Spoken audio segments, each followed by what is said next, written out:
voltamos e agora para a gente avançar um pouco mais na discussão aí sobre a República Romana que vive agora um momento de colapso, um momento da sua crise, não é isso? Mas, ó, Biscoito também queria te dar um oizinho agora, né? Um oi aí especial para o nosso amigo Biscoito, que sempre acompanha nossas aulas, tá beleza? Bom, olha só, gente, quando a gente fala sobre a crise da República Romana, nós não podemos, ou melhor, nós temos que entender que essa crise, ela não se instala do dia para a noite, de uma hora para outra, tá legal? Pense nessa república que viveu durante séculos, muito bem, obrigado, se fortalecendo, aonde a expansão territorial que durante séculos permitiu o grande enriquecimento, o grande poder que esse Estado, que esse Império Romano construiu ao longo aí de toda a sua república. Agora, a república também, ela vai ser marcada por uma série de conflitos, de lutas, não só entre patrícios e plebeus, mas também lutas internas pelo poder. Nós vamos ver que essa república, ela vai ser marcada também por sublevações, por revoltas de escravos. Vai ser marcada por uma crise agrária, aonde nós vamos ver aí dois camaradas que tentaram amenizar, acabar com essa crise, mas acabaram sendo mortos. Tá ok? Então eu vou começar a partir de agora a te apontar aqui alguns pontos que eles foram extremamente relevantes para o colapso dessa República Romana. Entre elas, a revolta dos escravos, a crise, uma crise agrária, tá? E lutas pelo poder no seio dessa elite romana, que acabou levando à formação também do primeiro e do chamado segundo triunvirato. Nós podemos dizer que esses acontecimentos aqui, eles servem como transição, como passagem da República para o Império Romano, para a formação do Império Romano, ou seja, para a terceira forma de poder que os romanos vivenciaram durante a sua história. Tá legal? Ó, essa imagem aqui, ela mostra exatamente, é claro, não é de um escravo da época, né? Isso aqui, com certeza, muitos de vocês já assistiram aí a série que fala sobre Espartacus, né? Eu trouxe a história de Espartacus para poder ilustrar uma das muitas revoltas de escravos que ocorreram dentro da Roma Antiga. Gente, se a expansão territorial ela proporcionou riqueza para o Estado romano, nós podemos também dizer que um dos grandes motivos desse enriquecimento foi exatamente essa mão de obra, a mão de obra escrava. Como eu falei no outro vídeo, né, lembrando do nosso saudoso querido historiador Boris Fausto, que inclusive faleceu agora há pouco tempo, ele dizia que aqui no Brasil as mãos e os pés dos escravos, ou melhor, que os escravos eles eram as mãos e os pés dos seus senhores. Nós podemos então utilizar esse pensamento do Boris Fausto para poder explicar exatamente a Roma, ou os senhores, os donos do mundo naquele momento, que eles não seriam nada se não fosse os escravos, essa mão de obra, em uma quantidade nunca antes visto na história da humanidade. A concentração de escravos que os romanos obtiveram em função das lutas, em função das guerras de conquista, gente, foi algo antes nunca visto na história da humanidade. E por eles possuírem tantos escravos, as sublevações, as revoltas aconteciam com muita frequência. E entre essas revoltas, cabe a gente destacar a revolta de Espartacus. Quem foi Espartacus? Um morador da região da Trácia. Espartaco não tem nada a ver com Esparta, apesar do nome um pouco semelhante, mas não tem nada a ver. Ele morava na região da Trácia, região essa que foi conquistada pelos romanos e eles acabaram sendo submetidos à condição de escravo.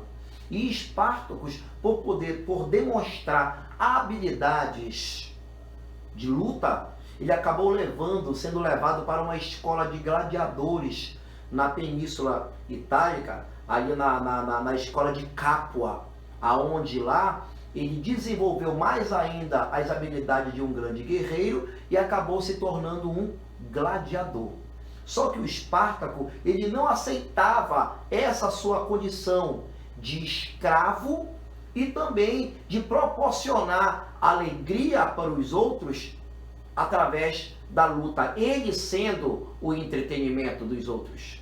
Então ele acabou organizando uma fuga, ele mais o outro amigo, também gladiador, chamado Crixo, acabaram liderando uma grande revolta, colocaram todos os gladiadores da escola de Capua em fuga e conseguiram colocar em fuga, mais de 100 mil escravos. Aí você vai dizer, Edilon, mais de 100 mil escravos? Gente, 100 mil escravos em Roma naquele momento não era nada. Era como se fosse uma gota d'água no oceano, perto da quantidade de escravos que os romanos obtiveram ao longo da sua história por conta da expansão territorial. O importante é você entender que esse exército de escravos, eles conseguiram vencer batalhas contra o exército romano. E isso aí acabou desmoralizando o Estado, isso aí acabou desmoralizando a República, isso acabou desmoralizando os generais que se prontificavam e montavam exércitos para poderem lutar contra esses gladiadores e os escravos que estavam em fuga junto com eles. Até que Espartaco e Crixo acabaram entrando em colisão, acabaram rachando o grupo, e isso aí acabou facilitando a vitória do exército romano, que naquele momento estava sob o comando do general Crasso. Apesar que foi o Crasso que conseguiu vencer o exército de Espartaco, mas quem acabou levando os louros foi um outro general, que nós vamos já falar dele, que ele vai formar uma grande aliança com Júlio César e também com Crasso. Tá legal? Então nós temos que entender que essas lutas, que essas revoltas de escravos acabaram servindo para provocar uma desestabilidade dentro do Estado republicano romano. Tá legal? Outro ponto que nós temos que dar muita atenção, inclusive já foi tema também da tua prova do Enem, gente, é com relação à crise agrária que se estabeleceu. Aí você vai me perguntar, Edilon, mas vem cá, por que acabou acontecendo uma crise agrária dentro da Roma que tinha tantas terras? Exatamente por conta disso. Você vai ver que pequenos proprietários, eles não tiveram condições de continuar concorrendo com a grande produção dos grandes proprietários de terras. Eles acabaram falindo.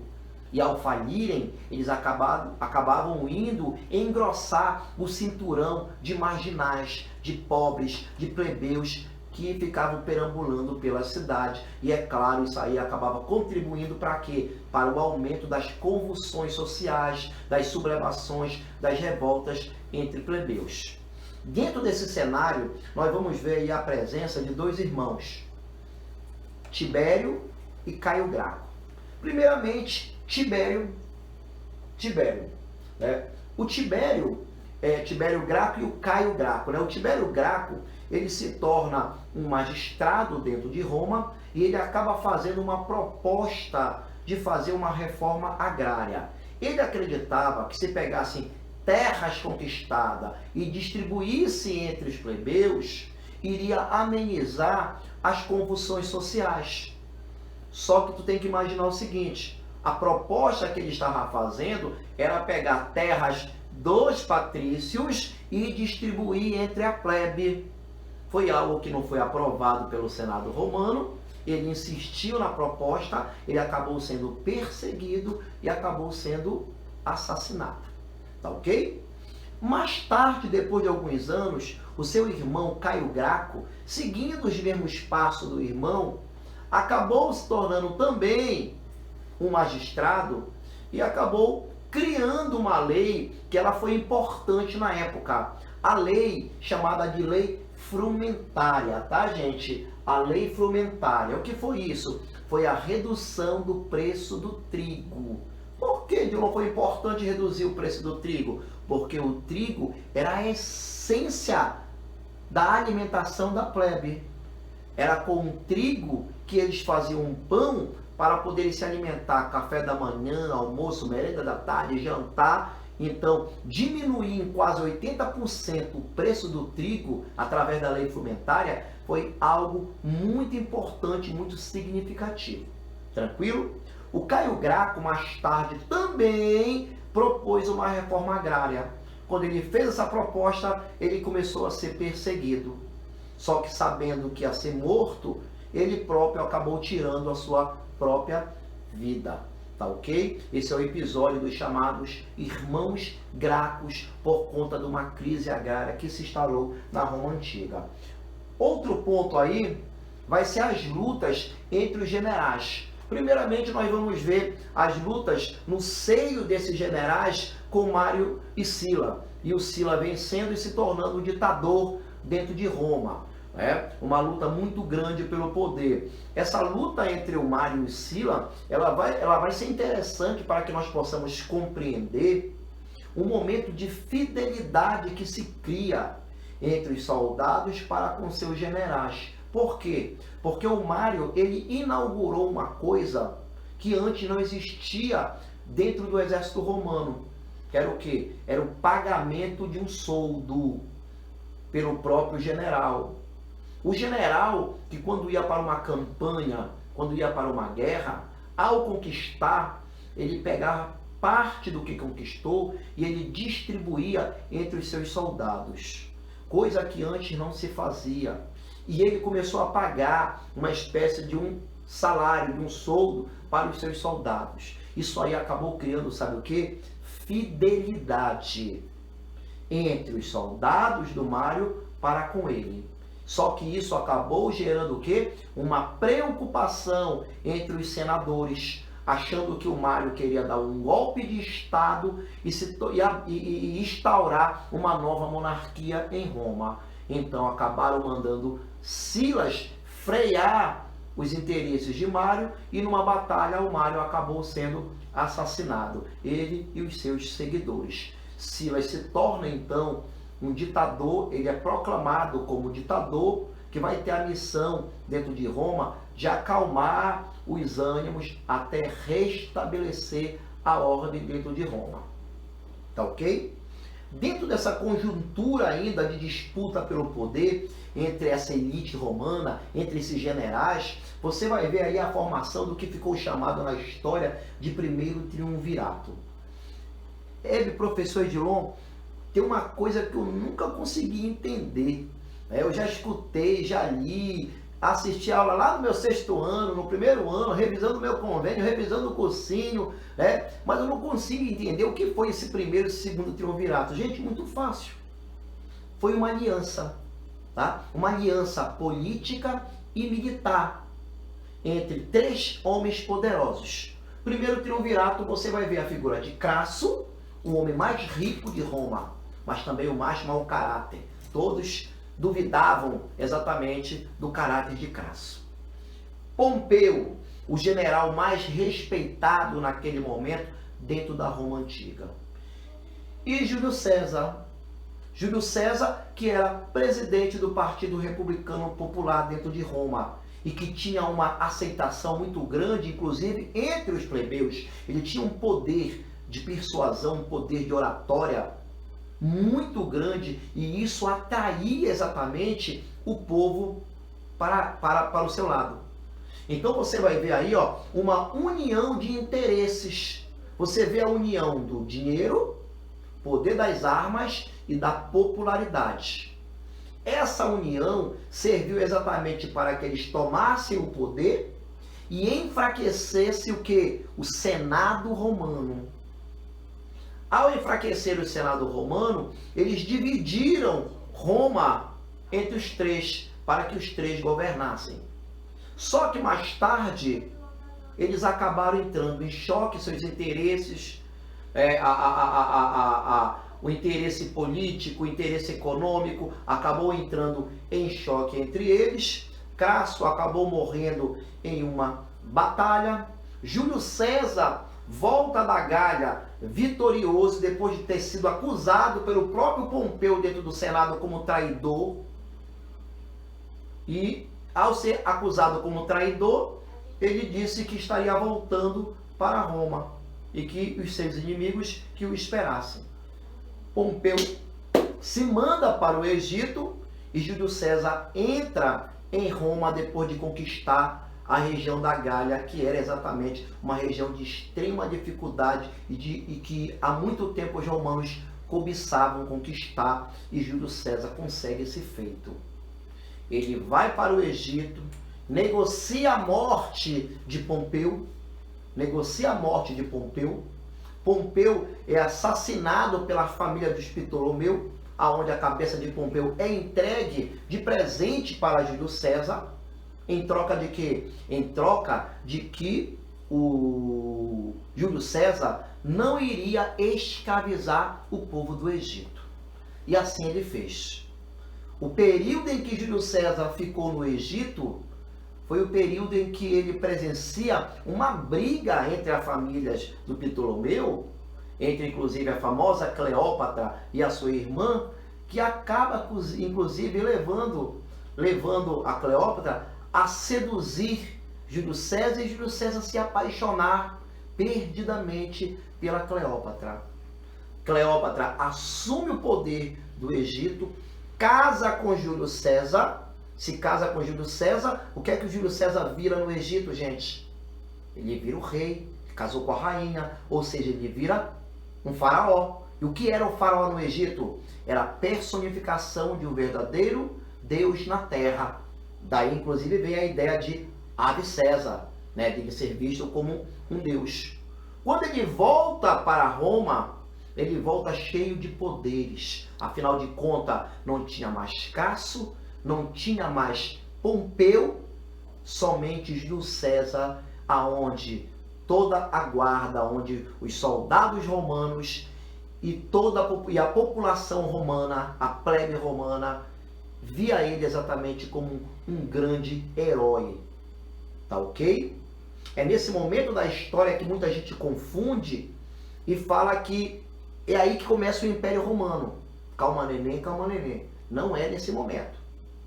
Tá? Por que não é nesse momento? Porque não é atribuído a Júlio César todos os cargos, todas as funções que vai ser atribuído mais tarde para o seu filho sobrinho, Augustus, que ele sim se torna o primeiro imperador de Roma. Tá ok?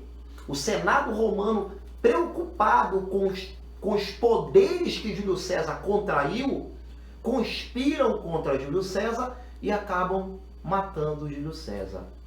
Inclusive, a morte de Júlio César, ela tem a figura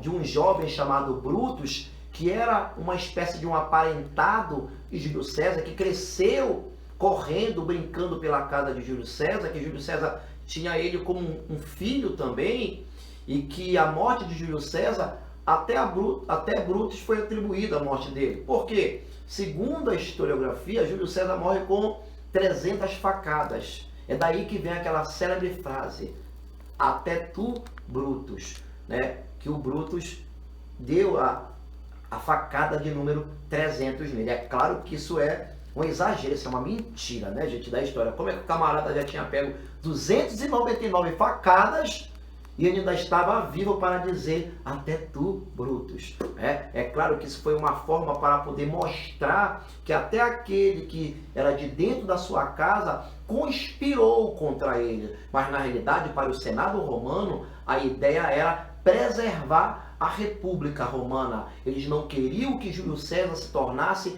um imperador, por isso mataram Júlio César. A morte de Júlio César, para o Senado romano, representaria a volta do poder do Senado. Só que aí eles se enganaram. Por quê? Porque teve a formação do segundo triunvirato. O segundo triunvirato vai ser formado por Marco Antônio, melhor amigo de Júlio César, Lépidos, um general também e amigo de Júlio César, e Otávio, que depois ganha o nome de Augusto. Tá? Otávio Augusto, que era sobrinho, filho adotivo de Júlio César. formando uma nova aliança militar com o objetivo de vingar a morte de Júlio César e fazer com que o Senado continuasse fraco. Eles se reuniram, vingaram a morte de Júlio César e depois dividiram o grande império. Só que é o seguinte, Júlio César, antes de morrer, ele chama Marco Antônio, que era seu melhor amigo, e fala para ele: Marco Antônio, meu fiel e escudeiro amigo, vai para o Egito e protege a Cleópatra, pois ela tem um filho e esse filho é meu, ele é o meu herdeiro. E assim Marco Antônio faz.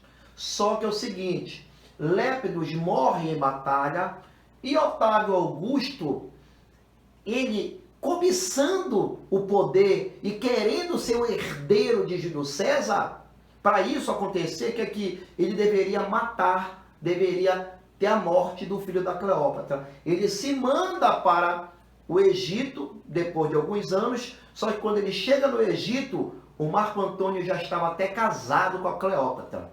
Ele obedeceu tão bem o Júlio César, que o Júlio César mandou ele colar na Cleo, e ele acabou colando, que ela teve 2 filhos dele, tá ok? E acabou governando o Egito durante o período junto com a Cleópatra. Só que Augusto, junto com o exército romano, chegaram lá e em uma batalha chamada Batalha de Arcei, acabaram derrotando o exército egípcio e Marco Antônio e a Cleópatra acabaram morrendo, acabaram se matando, envenenado, como você conhece essa parte da história.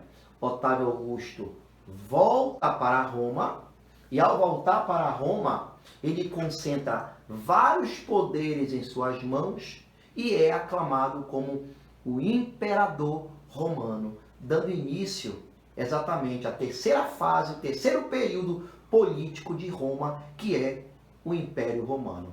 Só que essa parte da história fica para o nosso próximo vídeo. Um grande abraço e até lá!